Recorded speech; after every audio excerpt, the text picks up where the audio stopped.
Hi friends, నా పేరు భాస్కర్. మీరు చూస్తుంది icon Telugu tricks YouTube channel. So friends, మనం ఈ వీడియోలో ఆర్టికల్ గురించి డిస్కస్ చేయబోతున్నాము. సో ఇది థర్డ్ పార్ట్ అనమాట. సో అంతకుముందు పార్ట్ 1, పార్ట్ 2 చేయబడ్డాయి ఆర్టికల్కి సంబంధించిన వీడియోస్. సో అందులో దాదాపుగా 60కి పైగా ఆర్టికల్స్ని ఎక్స్ప్లెయిన్ చేయబడ్డాయి. సో ఈ వీడియోలో మనము 30కి పైగా ఆర్టికల్స్ని డిస్కస్ చేయబోతున్నాము. సో ఫ్రెండ్స్, మీరు ఈ వీడియోను మొదటిసారి చూస్తున్నట్లయితే ఒక్కసారి వెనక్కి వెళ్ళి మిగతా పార్ట్ 1, పార్ట్ 2 వీడియోస్ని చూస్తే మీకు ఉపయోగపడుతుందని అనుకుంటున్నాను. సో ఒకసారి వెళ్ళి చూడండి. సో ఫ్రెండ్స్, మనము ఈ ఆర్టికల్స్ని ఏ విధంగా గుర్తుపెట్టుకోవాలి అన్న కోణంలో వీడియోస్ చేస్తున్నాం కదా. సో అసలు ఏ విధంగా గుర్తుపెట్టుకోవాలి, ఫస్ట్ అయితే ట్రిక్స్ చెప్తాను. ఆ ట్రిక్స్ని ఎలా ఇంప్లిమెంట్ చేయాలనేది తర్వాత ఎక్స్ప్లెయిన్ చేస్తాను. ట్రిక్స్ ఏంటంటే, మామూలుగా ఇక్కడ అన్ని కేంద్ర ప్రభుత్వానికి సంబంధించిన ఆర్టికల్స్ రాశాను, ఇక్కడ రాష్ట్ర ప్రభుత్వానికి సంబంధించిన ఆర్టికల్స్ రాశాను ఫ్రెండ్స్. సో కేంద్ర ప్రభుత్వానికి సంబంధించిన ఆర్టికల్ మనకు తెలిస్తే దాన్ని 89 యాడ్ చేసేస్తే రాష్ట్ర ప్రభుత్వానికి సంబంధించిన ఆర్టికల్ వచ్చేస్తుంది. ఒకవేళ మనకు రాష్ట్ర ప్రభుత్వానికి సంబంధించిన ఆర్టికల్ గుర్తుంటే దానికి 89 మైనస్ చేసేస్తే కేంద్ర ప్రభుత్వానికి సంబంధించిన ఆర్టికల్ వచ్చేస్తుంది. సో ఫ్రెండ్స్, 89 మనం గుర్తుపెట్టుకోవాల్సిన డిజిట్ అనమాట. సో ఇప్పుడు క్లాస్లోకి వెళ్ళిపోదాం ఫ్రెండ్స్. ఈ వీడియోని మీరు చూస్తున్నట్లయితే మీకు భారత పాలన యంత్రాంగం పైన మంచి అవగాహన ఉంటే ఈ వీడియోని కంటిన్యూయేషన్ చూడండి. ఒకవేళ మీకు భారత పాలన యంత్రాంగం మీద మంచి అవగాహన లేకపోతే, నేను అంతకుముందు భారత పాలన యంత్రాంగం అనే ఒక వీడియో చేశాను ఫ్రెండ్స్. ఆ వీడియోలో కేంద్ర ప్రభుత్వం ఏ విధంగా పాలిస్తుంది, రాష్ట్ర ప్రభుత్వం ఏ విధంగా ఉంటుంది, కేంద్ర ప్రభుత్వానికి రాష్ట్ర ప్రభుత్వానికి మధ్య డిఫరెన్స్ ఏంటిది అనేది ఒక వీడియో చేశాను ఫ్రెండ్స్. మీరు ఈ వీడియోని చూస్తున్నట్లయితే ఒకసారి వెనక్కి వెళ్ళి ఆ వీడియోని చూసినట్లయితే మీరు ఈ వీడియోని చూసినప్పుడు మీకు ఈజీగా అనిపిస్తుంది. సో ఇది మన కేంద్ర ప్రభుత్వానికి రాష్ట్ర ప్రభుత్వానికి డిఫరెన్స్ ఉంటుందన్నమాట.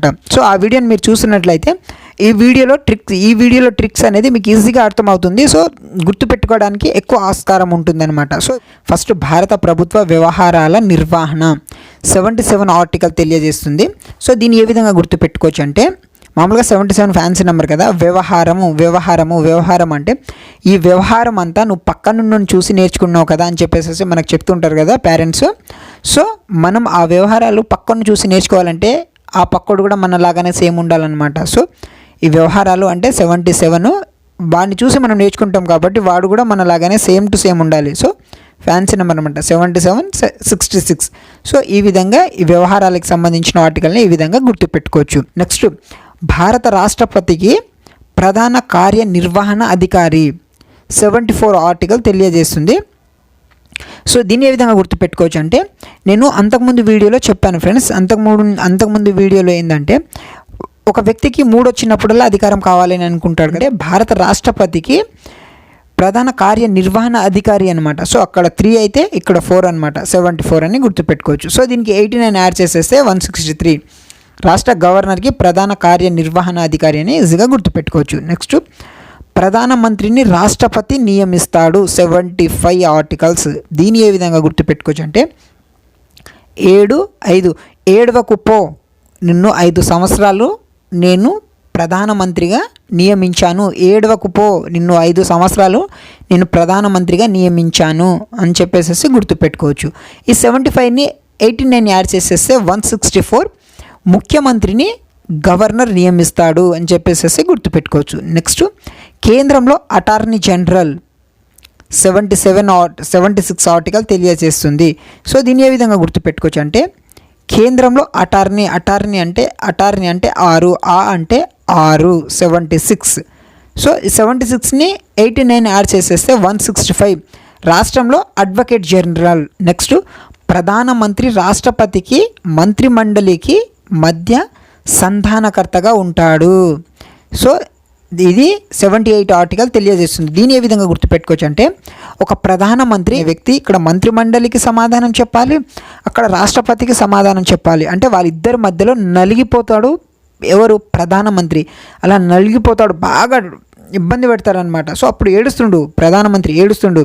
సో అన్ని దిక్కులు నేనే చూసుకోవాలి అంటే అక్కడ రాష్ట్రపతికి సంబంధించిన వ్యవహారం నేనే చూసుకోవాలి, ఇక్కడ మంత్రిమండలికి సంబంధించిన వ్యవహారాలన్నీ నేనే చూసుకోవాలని చెప్పేసి ఏడుస్తుందన్నమాట. అన్ని దిక్కులు నేనే చూసుకోవాలి, దిక్కులన్నీ 4 దిక్కులు 4 మూలలు మొత్తం 8 ఏడుచుకుంటూ అన్ని దిక్కులు నేనే చూసుకోవాలని చెప్పేసి ఏడుస్తున్నాడు అనమాట. 78 ఈ విధంగా గుర్తుపెట్టుకోవచ్చు. దీన్ని 89 యాడ్ చేసేస్తే 167 ముఖ్యమంత్రి గవర్నర్కు మరియు మంత్రిమండలికి మధ్య సంధానకర్తగా ఉంటారు అని చెప్పేసి గుర్తుపెట్టుకోవచ్చు. నెక్స్ట్ భారత పార్లమెంట్ నిర్మాణం 79 ఆర్టికల్. సో 79 ఆర్టికల్ దీన్ని ఏ విధంగా గుర్తుపెట్టుకోవచ్చు అంటే పార్లమెంటులో పి వస్తుంది, నిర్మాణంలో 9 వస్తుంది. పార్లమెంట్లో పి, నిర్మాణంలో 9. సో ఇక్కడ 9 అంటే నిర్మాణం అంటే 9, పార్లమెంట్ అంటే పి. ఈ 9ని మనం ఇక్కడ తిప్పి రాసేస్తే పి అవుతుంది, అదే 9ని ఇక్కడ తిప్పి రాసేస్తే 9 అవుతుంది అనమాట. సో ఇక్కడ పి పార్లమెంట్ అంటే పి, 9 అంటే నిర్మాణం. సో ఈ 9లో ఇవి రెండు మనకు ఇండికేట్ చేస్తున్నాయి అనమాట. సో 79ని 89 యాడ్ చేసేస్తే 168 రాష్ట్ర శాసనసభ నిర్మాణం. సో కేంద్ర ప్రభుత్వం పార్లమెంటు, రాష్ట్ర ప్రభుత్వంలో శాసనసభ అనమాట. ఈ విధంగా గుర్తుపెట్టుకోవచ్చు. నెక్స్ట్ భారత రాష్ట్రపతికి క్షమాభిక్ష అధికారం వంటి 2 ఆర్టికల్ అనమాట. సో దీన్ని ఏ విధంగా గుర్తుపెట్టుకోవచ్చు అంటే భారత రాష్ట్రపతికి 2 అధికారాలు ఉంటాయి. అదేంటంటే ఉరిశిక్ష అంటే ఉరి తీసే అధికారం కూడా భారత రాష్ట్రపతికి ఉంటుంది. అదే ఉరి తీయకుండా అతన్ని క్షమాభిక్ష పెట్టే అధికారం కూడా భారత రాష్ట్రపతికి ఉంటుంది. అంటే 2 అధికారాలు ఉంటాయి. 2 ఒకటి అంటే ఉరిశిక్ష, క్షమాభిక్ష అంటే 2. సో 2 అధికారాలు భారత రాష్ట్రపతికి ఉంటాయి. 2 అంటే 72. ఈ 72ని 89 యాడ్ చేయండి, 161 వస్తుంది. రాష్ట్ర గవర్నర్కు శిక్షను తగ్గించే అధికారం అంటే రాష్ట్ర గవర్నర్కి క్షమాభిక్ష పెట్టే అధికారం ఉండదన్నమాట. సో ఈ విధంగా గుర్తుపెట్టుకోవచ్చు. నెక్స్ట్ లోక్సభను సమావేశపరచడము, వాయిదా వేయడం, రద్దు చేయడము 85 ఆర్టికల్ తెలియజేస్తుంది. దీన్ని ఏ విధంగా గుర్తుపెట్టుకోవచ్చు అంటే రద్దు అంటే సమావేశం అంటే లోక్సభ సభ్యులందరూ కలిస్తేనే ఒక సమావేశం ఏర్పడుతుంది. కానీ ఆ సమావేశం రద్దు అవ్వడం వల్ల దాన్ని వాయిదా వేశారనమాట. అది ఎందుకు రద్దు అయిందంటే యాక్చువల్గా లోక్సభ సమావేశం యొక్క టైం మార్నింగ్ 8కి రావాలి, ఈవినింగ్ 6కి వెళ్ళిపోవాలి. కానీ వీళ్ళు ఏం చేశారంటే లోక్సభ సభ్యులు ఏం చేశారంటే మార్నింగ్ 8కి వచ్చారు కానీ 5కే వెళ్ళిపోయారనమాట. సో 5కి తొందరగా వెళ్ళిపోవడం వల్ల ఆ సమావేశం అనేది రద్దు అయిపోయిందనమాట. సో 5కి వెళ్ళిపోవడం వల్ల సమావేశం అనేది రద్దు అయిపోయిందనమాట. సో ఈ విధంగా 85ని గుర్తుపెట్టుకోవచ్చు. ఈ 85కి 89 యాడ్ చేస్తే 174 అసెంబ్లీని సమావేశపరచడం, వాయిదా వేయటం, రద్దు చేయడం అని గుర్తుపెట్టుకోవచ్చు. నెక్స్ట్ కేంద్రంలో ఉభయ సభలను ఉద్దేశించి రాష్ట్రపతి ప్రసంగం 86వ ఆర్టికల్. సో దీన్ని ఏ విధంగా గుర్తుపెట్టుకోవచ్చు అంటే ప్రసంగం కేంద్రంలో ఉభయ సభలు అంటే సమావేశం. ఈ సభలో రాష్ట్రపతి ప్రసంగిస్తున్నాడనమాట. ఏమని ప్రసంగిస్తున్నాడంటే లోక్సభ సమావేశం రద్దు అయింది కదా. సో ఆ లోక్సభ సమావేశం ఎందుకు రద్దు అయిందంటే మీరు టైంకి ఉండకుండా తొందరగా వెళ్ళిపోయారు కదా, అందుకు లోక్సభ సమావేశం అనేది రద్దు అయిందనమాట. సో ఇప్పుడు మీరు ఏం చేయాలంటే రద్దు అయింది కాబట్టి దాన్ని వాయిదా వేయడం జరిగింది. నెక్స్ట్ సమావేశానికి మీరు మార్నింగ్ 8కి వచ్చేసి ఈవినింగ్ 6కి వెళ్ళాలి అని చెప్పేసి లోక్సభ సభ్యులకి రాష్ట్రపతి ప్రసంగిస్తున్నాడనమాట అని చెప్పేసి గుర్తుపెట్టుకోవచ్చు. సో 66కి 89 ప్లస్ వేస్తే 175. ఇది రాష్ట్రంలో ఉభయ సభలను ఉద్దేశించి గవర్నర్ యొక్క ప్రసంగం అనమాట. సో ఈ విధంగా గుర్తుపెట్టుకోవచ్చు. నెక్స్ట్ పార్లమెంట్ సమావేశానికి కావాల్సిన కోరం. కోరం అంటే కోరుకోవడం. మనకు తెలిసిన పదం కోరుకోవడం కదా. నీకేమైనా నీకు ఎంత డబ్బులు కావాలి కోరుకో అంటే 1000 కానీ 100 కానీ 10,000 కానీ కోరుకుంటాం, కానీ 99 కానీ 89 కానీ ఇలా ఎవరు కోరుకోవడం అంటే 100 అంటే యాక్చువల్గా 1000 కోరుకుంటాడు కానీ మనకు 1000 ఆర్టికల్స్ లేవు కదా. సో మన కేంద్ర ప్రభుత్వం అనేది 52 నుంచి 151 వరకు కదా ఆర్టికల్స్. సో 100 ఆర్టికల్స్ అనేది కేంద్ర ప్రభుత్వంలో ఉంటుంది కాబట్టి 100 కోరుకోవడం 100 అని చెప్పేసి గుర్తుపెట్టుకోవచ్చు. ఈ 100కి 89 యాడ్ చేసేస్తే శాసనసభ సమావేశానికి కావలసిన కోరం. సో ఇక్కడ వచ్చేసేసి పార్లమెంటు, కేంద్ర ప్రభుత్వంలో పార్లమెంటు, రాష్ట్ర ప్రభుత్వంలో శాసనసభ అని గుర్తుపెట్టుకోవచ్చు ఫ్రెండ్స్. నెక్స్ట్ పార్లమెంట్ సభ్యుల అనర్హత. పార్లమెంట్ సభ్యుల అనర్హత. సో యాక్చువల్గా అర్హత ఉండాలంటే 100% వానికి అర్హత ఉండాలి. సో 100%కి కొంచెం తక్కువైనా వాడు అనర్హుడు. అదే 100%కి కొంచెం ఎక్కువైనా వాడు అనర్హుడు అనమాట. ఎందుకంటే వానికి అధిక తెలివి ఉందన్నమాట. సో ఎక్కువ ఉన్నవాడు అనర్హుడు, తక్కువ ఉన్న వాడు అనర్హుడు అనమాట. ఇక్కడ 102 అనేది 100 కంటే ఎక్కువ ఉంది కదా, సో వీడు అనర్హుడు అనమాట అని ఈ విధంగా గుర్తుపెట్టుకోవచ్చు. సో దీన్ని 89 యాడ్ చేసేస్తే 191 ఎమ్మెల్యే ఎమ్మెల్సీల అనర్హత. సో ఇక్కడ పార్లమెంట్ సభ్యులు అయితే ఇక్కడ ఎమ్మెల్యే ఎమ్మెల్సీలు అనమాట. సో ఈ విధంగా గుర్తుపెట్టుకోవచ్చు. నెక్స్ట్ కేంద్రంలో ద్రవ్య బిల్లు. కేంద్రంలో ద్రవ్య బిల్లు 110. సో దీన్ని ఏ విధంగా గుర్తుపెట్టుకోవచ్చు అంటే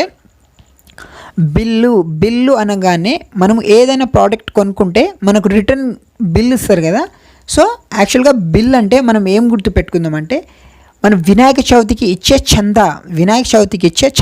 యాక్చువల్గా వినాయక చవితికి మనం చందా ఇస్తే వాళ్ళు రాసేసి మనం ఎంత చందా ఇచ్చామనేది మనకు రిటర్న్ బిల్ ఇస్తారు కదా.